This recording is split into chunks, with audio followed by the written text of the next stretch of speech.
சொந்தங்களே, அன்னைஸ் கிச்சன்லேருந்து உங்கள் சசிரேகா சுந்தர்.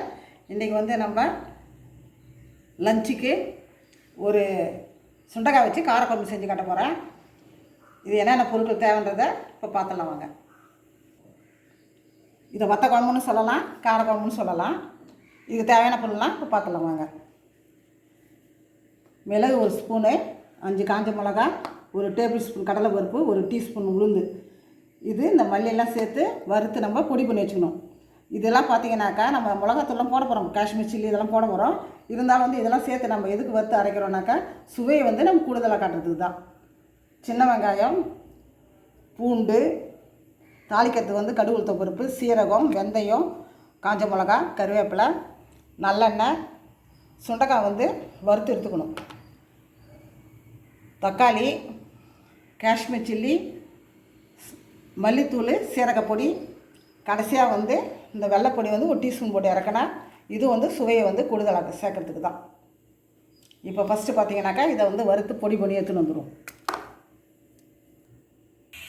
அடுப்பத்தை வச்சாச்சு, இதில் பாத்திரத்தை வச்சுக்கிட்டோம். குழம்புக்கு தேவையான எண்ணெயை ஊற்றிக்கலாம்.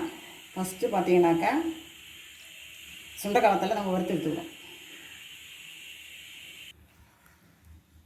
இந்த குழம்புக்கு பார்த்தீங்கன்னாக்கா ஃபுல் அண்ட் ஃபுல்லு நல்லெண்ணெய் தான் நம்ம செய்யணும். நான் ஊற்றிருக்க எண்ணெயும் நல்லெண்ணெய் தான். இதில் நம்ம இந்த சுண்டைக்காயை வறுத்துருக்கோம்.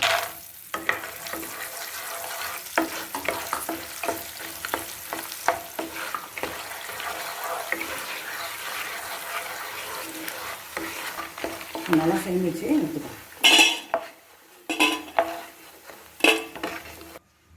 இந்த எண்ணெயிலேயே நம்ம தாய்ச்சிக்கலாம். குழம்புக்கு தேவையான கடுகு உளுத்தம் பருப்பு, சீரகம், வெந்தயம், காஞ்ச மிளகாய் எல்லாத்தையும் போட்டு நம்ம தாய்ச்சிக்கலாம்.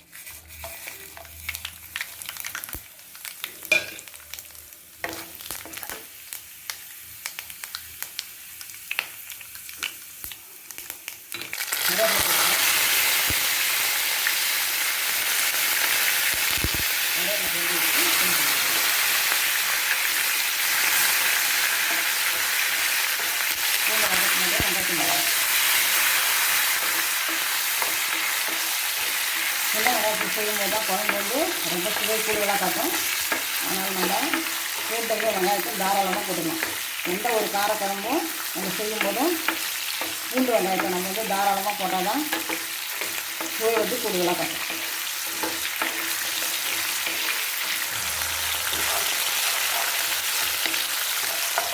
மீடியம் சைஸ் தக்காளி வந்து நம்ம டேஸ்ட்டாக எடுத்து வச்சுருக்கோம், அதே இதில் சேர்த்துக்கலாம்.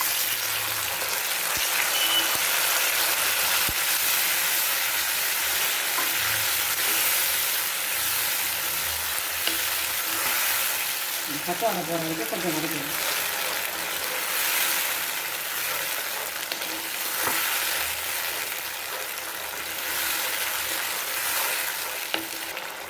காஷ்மீர் சில்லி 1 ஸ்பூன் வச்சுருக்கோம், அதையும் போட்டுக்கலாம். இது வந்து கலருக்கு நல்லாயிருக்கும், குழம்பு பார்க்கும்போது கலர்ஃபுல்லாக நல்லாயிருக்கும். அதான் காஷ்மீர் சில்லி போடுறோம். நம்ம ஏற்கனவே வறுத்து வச்சு பொடி பண்ணுறதுக்கு ரொம்ப காரம் நான் சேர்க்கலை, கொஞ்சமாக தான் காரம் போட்டிருக்கேன். சீரகத்துக்கு 1 டீஸ்பூன்,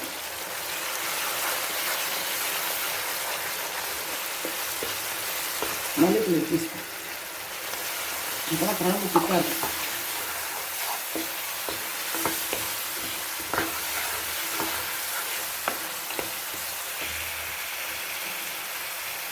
கொஞ்சமாக மல்லித்தூள்.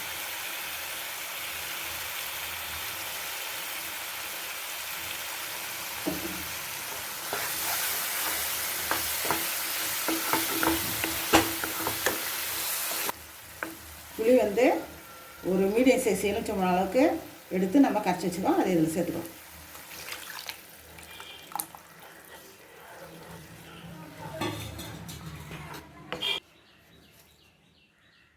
தேவையான அளவு உப்பு சேர்த்துக்குவோம். ஒரு 5 நிமிஷம் நல்லா கொதிக்கட்டுன்ட்டு அதுக்கப்புறம் பொடியை சேர்த்துக்கலாம். சுண்டைக்காத்துலையும் சேர்த்து இறக்கி வச்சிடலாம். குழம்பு நல்லா கொதிச்சுட்டு இப்போ நம்ம வந்து வறுத்து வச்சு பொடி பண்ணதை இதில் கலந்துட்டோம்.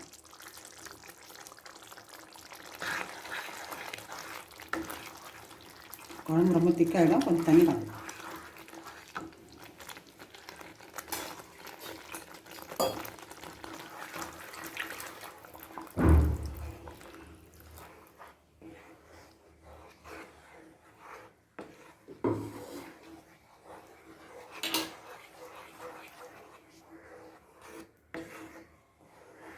இது நல்லா ஒரு கொதி வந்ததும் சுண்டக்காய் வத்தல் கலந்துக்குவோம்.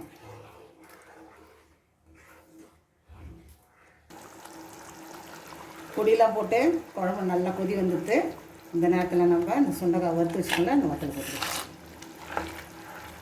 இதை போட்டு ஒரு கிளறி ஒரு கொதி வந்ததும் இதெல்லாம் வந்து ஒரு ஸ்பூன் போடும்.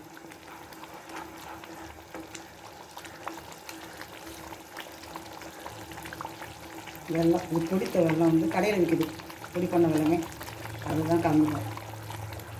சுவையான ரொம்ப ரொம்ப ரொம்ப டேஸ்டான சுண்டக்காய் வத்த குழம்பு ரெடி ஆகிடுச்சு. சுண்டக்காய் கார குழம்புன்னு சொல்லலாம், சுண்டக்காய் வத்த குழம்புன்னு சொல்லலாம். நீங்களும் செஞ்சு பார்த்து எனக்கு கமெண்ட்ஸில் சொல்லுங்கள்.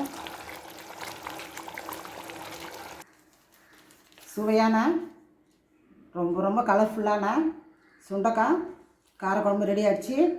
இதை நீங்களும் செஞ்சு பாருங்கள். செஞ்சு பார்த்து எனக்கு கமெண்ட்ஸில் சொல்லுங்கள். லைக் பண்ணுங்கள், ஷேர் பண்ணுங்கள், கமெண்ட் பண்ணுங்கள். என்னோடய அனஸ் கிச்சனுக்கு சப்ஸ்கிரைப் பண்ணுங்கள். தேங்க்யூ.